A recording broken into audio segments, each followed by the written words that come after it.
Bonjour à tous, alors dans cette vidéo on va parler Dual Spectrum, donc le 2D de chez Humminbird.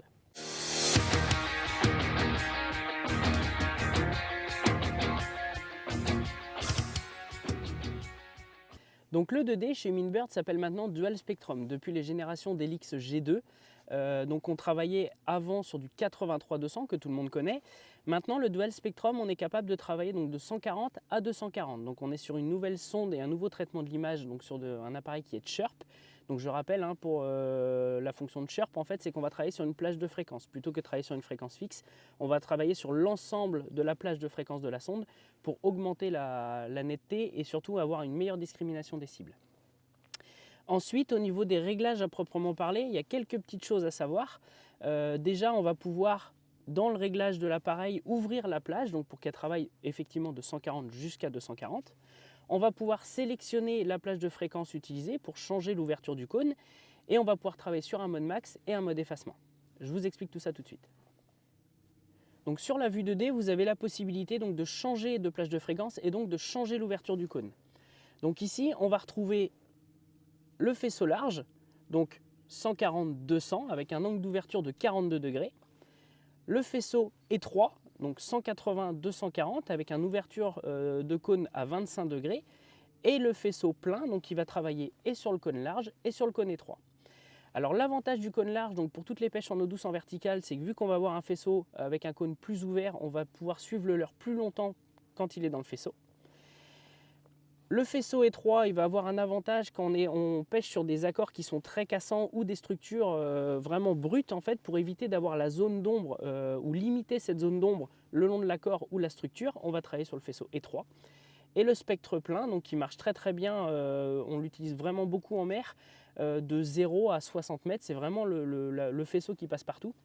Et l'avantage, c'est qu'on va être précis sous le bateau, mais qu'on va également avoir un peu plus de lecture sur les extérieurs du bateau, ce qui permet de voir le poisson rentrer dans le cône avant d'être pile poil sous la sonde. Ensuite, on va avoir comme réglage le mode max et le mode effacement, donc ce qu'on appelle le Switchfire 2D. Donc le Switchfire 2D, pour schématiser, en fait, c'est simplement un filtre que va mettre l'appareil sur l'image du 2D pour enlever donc, des bruits parasites, des bruits dus au courant. Par exemple, quand vous pêchez une zone en crue ou en mer, quand vous pêchez dans une zone où il y a vraiment beaucoup de courant, comme le golfe du Morbihan ou ce genre de zone où il y a vraiment du débit d'eau, quand vous allez rentrer dans la veine de courant, si vous êtes en mode max, l'écran va devenir rouge instantanément. En fait, c'est le retour d'information qui va être augmenté et du coup, on va avoir un écran qui va être quasiment illisible. Donc, on pourra passer en mode effacement pour supprimer une partie de ces informations. Par contre, quand vous pêchez des plans d'eau qui sont calmes avec une eau qui est plutôt claire, dans 80% des cas, on va travailler en mode max. Pourquoi? Parce que ça va permettre de récupérer les informations de thermocline, donc la différence entre les eaux chaudes et les eaux froides. On va récupérer également en mer, quand on a un peu de courant ou même en eau douce, le courant derrière une structure ou derrière un caillou. Les tout petits poissons fourrages qui sont en bord de cône de détection, on va pouvoir le récupérer en mode max alors qu'ils vont disparaître en mode effacement. Donc c'est vraiment quelque chose qu'il faut utiliser. Ça permet de récupérer de l'information et donc de se faciliter la vie et surtout de pêcher des endroits où on voit du poisson. Après, donc là, je suis passé de mode effacement au mode max, donc on voit qu'on récupère plus d'informations et on voit qu'on récupère surtout donc les échos qu'on avait ici là, en fait c'est du petit poisson fourrage qu'on récupère en mode max du coup. Par contre, avec ce réglage de sensibilité là, on perd un petit peu d'informations. Alors nous, on a une petite astuce qu'on utilise dans 100% des cas, c'est qu'on va ne jamais travailler sur les palettes de fond blanc, on va travailler sur une palette de couleurs avec un fond noir, donc la palette numéro 6. L'avantage de cette palette, c'est qu'on va venir mettre en évidence, vu qu'on va augmenter le contraste, en fait, donc le contraste dû à l'image, on va récupérer les informations qui vont être beaucoup plus lisibles. Donc ça, c'est vraiment un avantage. Nous, on travaille systématiquement sur cette palette numéro 6.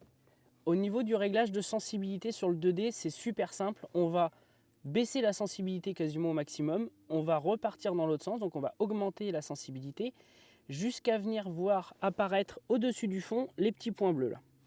Quand on voit ces petits points bleus apparaître, on renlève un cran de sensibilité. Tac. Et là, on a un appareil qui est correctement réglé. Donc petite parenthèse, dans le menu réglage du sondeur 2D, vous allez retrouver un réglage de contraste. Alors le contraste, on n'y touche pas, sauf pour les pêches profondes. Donc pêche profonde, plus de 120-150 mètres de fond. Tout simplement pour venir mettre du contraste sur les échos et récupérer plus d'informations. Ensuite, moi quelque chose que j'utilise énormément, c'est le réglage de portée. en fait, vous avez dans l'appareil, donc peu importe l'écran, un mode zoom. En fait, le mode zoom, on va venir zoomer sur le fond, donc on va venir zoomer dans l'image. Mais le problème, c'est qu'on va venir pixeliser l'image existante. Moi, ce que je fais, c'est que quand je pêche des poissons pélagiques, par exemple, je vais venir ici dans l'échelle inférieure, me régler en manuel et enlever la partie qui ne m'intéresse pas. Par exemple, dans 100 mètres d'eau, si les 50 premiers mètres m'intéressent, je vais enlever les 50 mètres au-dessus du fond. A l'inverse, quand je vais pêcher en vertical, par exemple en eau douce, où je sais que voilà, j'ai 20 mètres d'eau et que les poissons ils sont juste au-dessus du fond, je vais pouvoir enlever la partie supérieure de l'image, donc tout ce qui se passe sous la surface pour ne garder que le fond. Donc là c'est pareil, ça va remettre en fait une échelle cohérente et on va augmenter la lecture au-dessus du fond sans venir zoomer dans l'écran et sans venir du coup pixeliser l'image. Avertissement, dans le menu général de l'appareil, vous avez la possibilité de changer la sélection de sondes. Il faut savoir que les appareils sont livrés avec leur sonde d'origine, donc les sondes elles sont automatiquement reconnues par l'appareil. Si vous changez la sélection de sonde et que vous mettez une sélection de sonde autre que celle paramétrée d'origine par l'appareil, vous risquez d'endommager ou l'écran ou la sonde, voire même les deux. Le seul moment où on va changer la sélection de sonde, c'est lorsqu'on va connecter une sonde autre que la sonde d'origine, comme par exemple une sonde Airmar. Donc voilà, j'espère que cette petite vidéo vous a plu. Donc n'hésitez pas à vous abonner à la chaîne, un petit clic sur le bouton j'aime et moi je vous dis à très bientôt dans une prochaine vidéo.